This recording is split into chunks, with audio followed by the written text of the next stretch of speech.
Olá, meus irmãos, meus amigos, pela graça e misericórdia estamos aqui de novo para te trazer mais uma palavra da parte de Deus.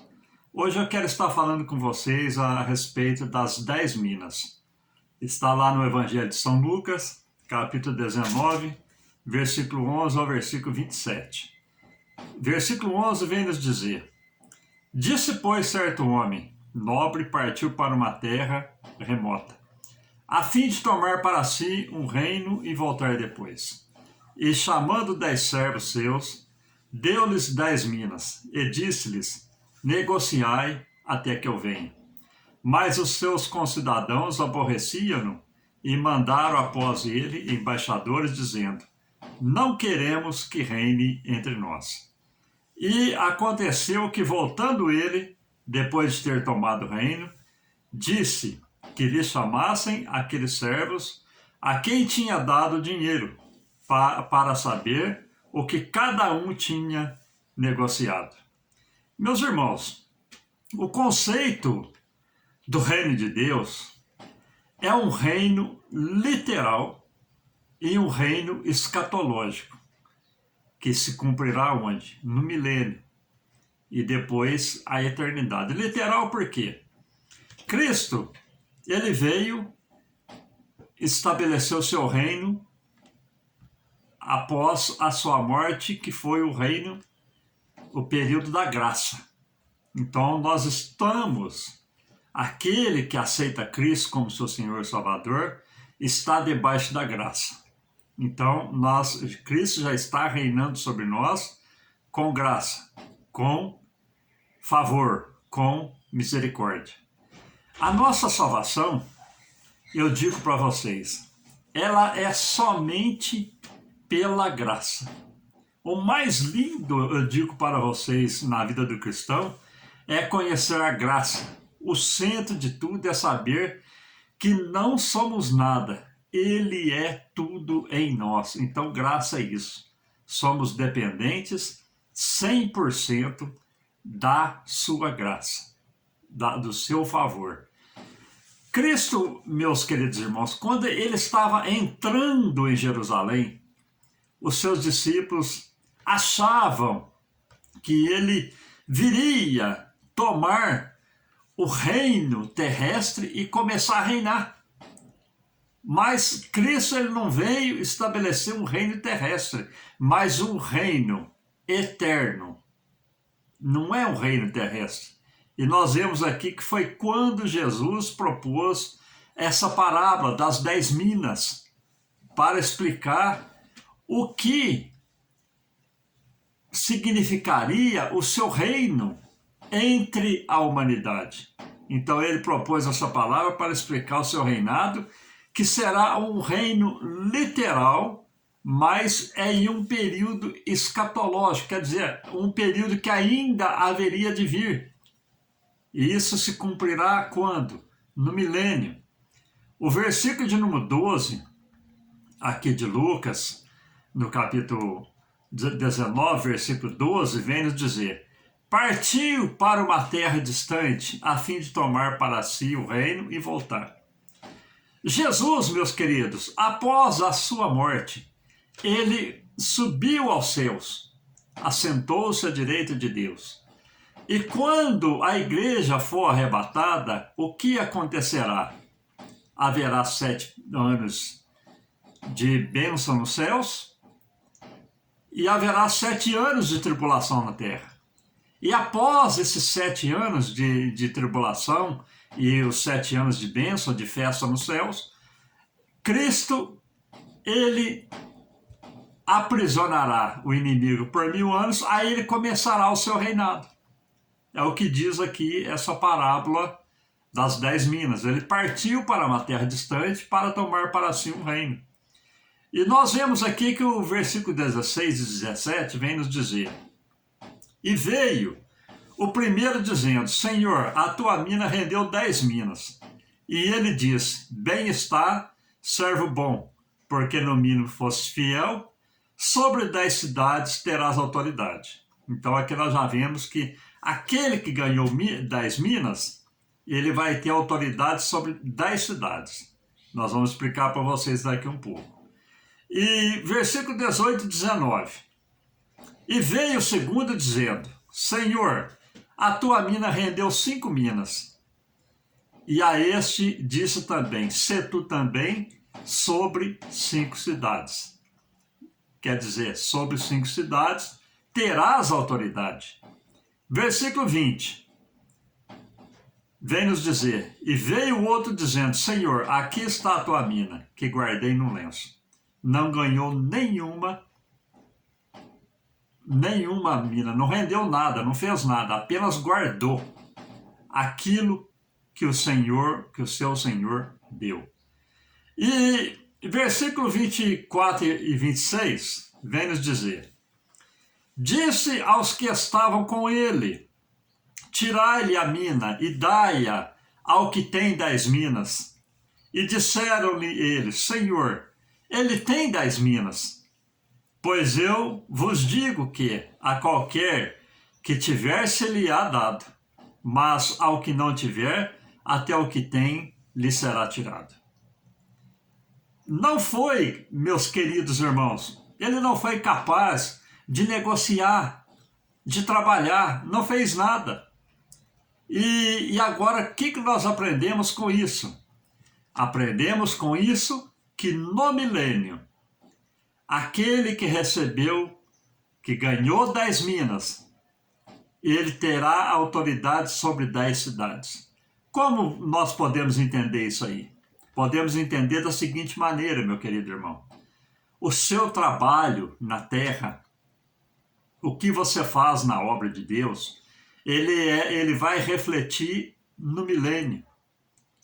Se você fez aqui, no milênio, vai se cumprir aquela palavra que diz: e quando o evangelho do reino foi pregado a toda criatura, virá o fim. Esse versículo do evangelho do reino sendo pregado não é para agora. Esse versículo é para o milênio. Então é nos últimos dias. Os últimos dias da igreja na terra é agora. Estamos vivendo os últimos dias da igreja na terra. Mas os últimos dias no período escatológico é no milênio. Que após o milênio é eternidade. Então nós entendemos aqui, meus queridos irmãos, que aquele que recebeu, que negociou e conseguiu 10 minas, o que vai acontecer? Ele terá autoridade sobre 10 cidades. Quer dizer, ele irá pregar o evangelho sobre 10 cidades, irá administrar sobre 10 cidades, irá proclamar o evangelho do reino sobre 10 cidades. Assim, aquele que ganhou 5 também terá autoridade sobre 5 cidades. Se ganhou uma, terá autoridade sobre uma. Agora eu digo para vocês, aquele que não fez nada, se ele não fez na terra, ele não vai fazer na eternidade, no milênio também, meus queridos.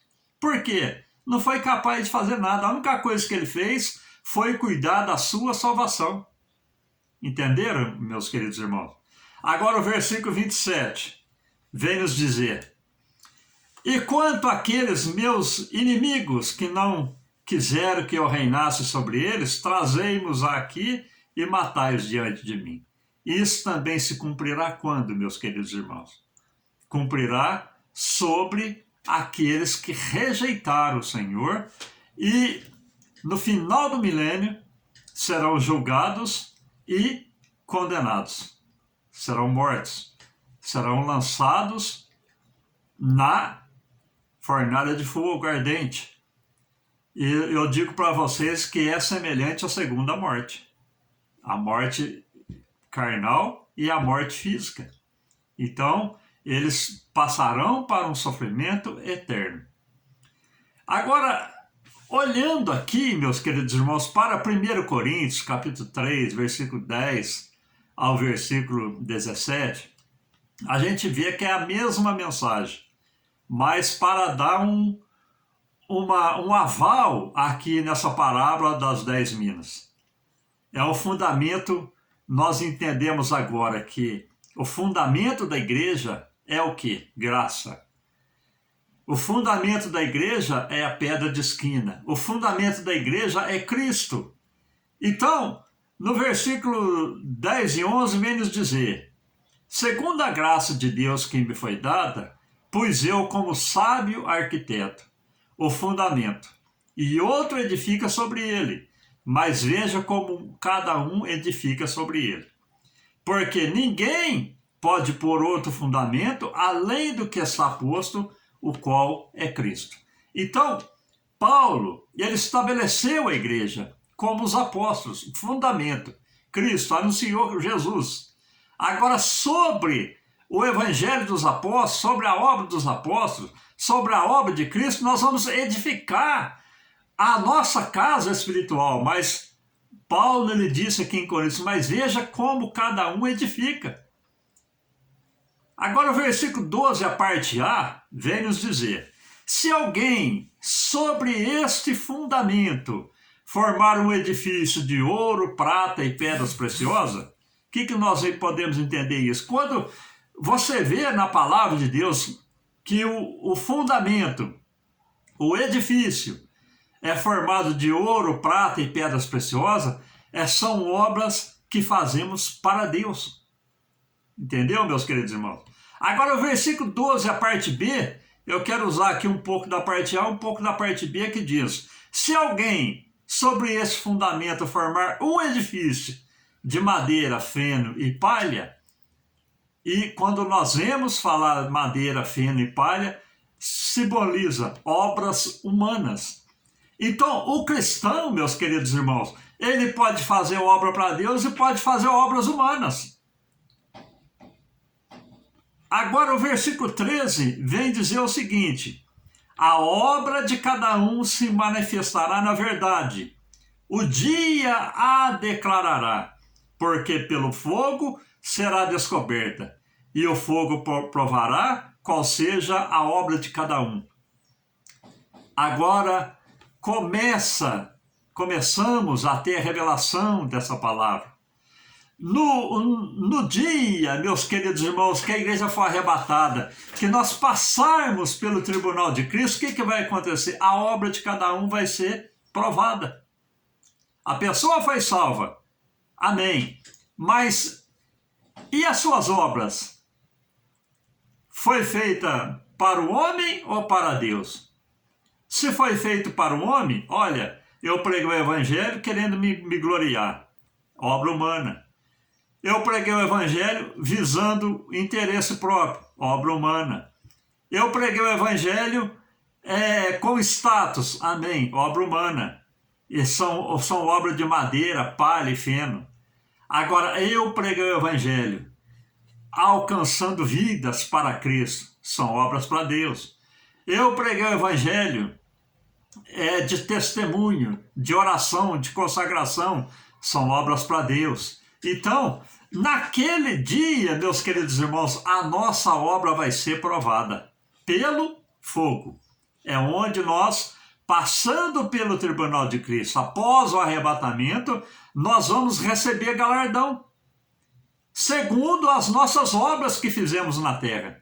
O tribunal de Cristo, eu digo a vocês, que não é julgamento, é entrega de galardão, é reconhecimento daquilo que nós fizemos para Cristo em vida. Amém, meus irmãos? Agora o versículo 14. Se a obra que alguém edificou nessa parte permanecer, receberá galardão. É o que eu estou dizendo. Então, nós receberemos galardão segundo as nossas obras. Se ela permanecer, passar pelo fogo, e ela não for queimada, se fizermos para Deus, receberemos galardão. Então, o que nós aprendemos com isso, meus queridos irmãos? Nós, fazendo para Deus, nós vamos receber galardão. Vamos ser reconhecidos por Deus naquele dia. Não tem como, eu digo a vocês, meus queridos irmãos, não tem como estar nesse mundo como cristão e não fazermos nada para Deus. Essa é uma palavra que dá um esclarecimento, que tudo que nós fizemos na terra é reconhecido nos céus. É como, agora eu digo a vocês, aquele que não fez nada, que recebeu aquele dinheiro para negociar e não fez nada, devolveu o dinheiro como recebeu, eu digo a vocês, é como um competidor de remo olímpico. O competidor de remo olímpico, como que é? Aquela canoa comprida, onde vai 10 remadores. E, de repente, tem um lá que cruza os braços. Para vocês entenderem essa mensagem. Cruza os braços, 9 vão estar remando e vão chegar no destino. Trazendo para a nossa vida espiritual, pessoas que estão trabalhando em prol do Evangelho. Estão dedicando, estão se esforçando. E agora tem um que aceitou Cristo, levantou a sua mão, eu aceito Cristo como Salvador. Vou permanecer fiel para ser salvo. Vai alcançar a salvação, porque a salvação, meus queridos irmãos, é pela graça. Então Cristo, pela sua graça, ele vai salvar o homem. Agora, ele não fez nada em prol do Evangelho. O que nós podemos colocar uma pessoa dessa? Colocar ela como egoísta, porque eu só pensei na minha salvação, eu não pensei no meu próximo, eu não pensei no crescimento da obra, eu não pensei em expandir o Evangelho e dar um bom testemunho, ainda que você não faça nada, mas o seu próprio testemunho é uma pregação, amém? O seu louvor é uma pregação, a sua oração também está contado como tesouro no céu. Então, continuando aqui, meus queridos irmãos, que nós precisamos rever o nosso conceito. Por que estamos aqui como cristãos? O que estamos fazendo aqui como cristãos? O que nós podemos melhorar como cristãos para ser reconhecido nos céus? Salvação, como eu disse, é graça. Você vai ser salvo pela graça. Agora, o nosso galardão, o nosso reconhecimento é pelas nossas obras. É devido àquilo que nós fizemos. Foi o que aconteceu. O Senhor chegou lá para requerer, um ganhou 10, o outro ganhou 5, e aquele que não ganhou nenhum falou, tira dele e dá para aquele que negociou e ganhou mais 10. Por quê? Ele fez, ele trabalhou. Agora, continuando aqui, versículo 15. Se a obra de alguém se queimar, sofrerá detrimento. Mas o tal foi salvo, todavia como que pelo fogo. Meus queridos irmãos, como nós podemos entender agora essa palavra? Podemos entender da seguinte maneira, meus queridos irmãos. Podemos entender que se a pessoa fez para Deus uma obra de palha, de feno ou de madeira, ela vai se queimar naquele dia. Ela vai ser queimada. E nós vemos aqui, meus queridos irmãos, que naquele dia ele vai sofrer detrimento. O que quer dizer isso? Ele vai passar uma vergonha nos céus. Os irmãos estão entendendo? Não vai ser reconhecido. Todo mundo vai ser reconhecido pelas suas obras e ele não, porque foi negligente. Então nós vemos aqui, meus queridos, que continuando a parte B do versículo 15 ainda diz, todavia será salvo, mas como que pelo fogo. Como que nós podemos interpretar isso? Ele vai ser salvo, mas vai ser salvo na casquinha, na beiradinha, quase perdendo a salvação e quase sendo salvo, porque ele foi salvo pela graça, permaneceu e foi salvo. Está dando para entender, meus queridos irmãos? É muito gostoso nós estudarmos a palavra de Deus. Agora, Salmo 139, versículo 16, vem dizer, os teus olhos viram o meu corpo ainda informe, e no teu livro todas essas coisas foram escritas, as quais iam sendo dia a dia formadas, como nem ainda uma delas havia. Deus, meus queridos irmãos, quando nós estávamos no ventre da nossa mãe, não tinha nem formado, ele já sabia, pela sua onisciência, a trajetória da nossa vida. Então, como cristãos, Na onisciência de Deus, Ele conhece os nossos caminhos, os nossos passos. Meus queridos irmãos, e naquele dia, as nossas obras vão ser provadas e nós vamos receber galardão por aquilo que Deus reconheceu. E se não fizermos nada, receberemos detrimento, passaremos por um processo onde diante de toda a igreja estaremos sendo observados por todos os salvos e todos os salvos verão que fomos negligentes. Façamos a obra de Deus, meus queridos irmãos, a tempo e fora de tempo. Sejamos cada vez mais cristãos autênticos, para a honra e glória do nosso Deus. Amém? Uma simples palavra, mas que dá um esclarecimento muito gostoso da palavra de Deus, né? Que Deus vos abençoe, meus queridos irmãos.